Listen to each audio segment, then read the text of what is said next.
যাকে আসামি করেছি ওর নাম আসাদুজ্জামান নূর। সে গত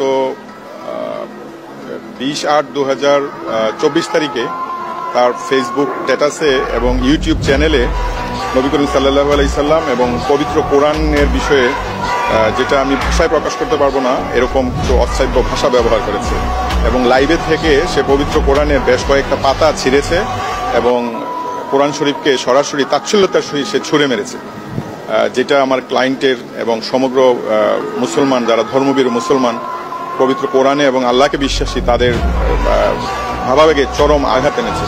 এই অভিযোগে আমরা মামলা করেছি।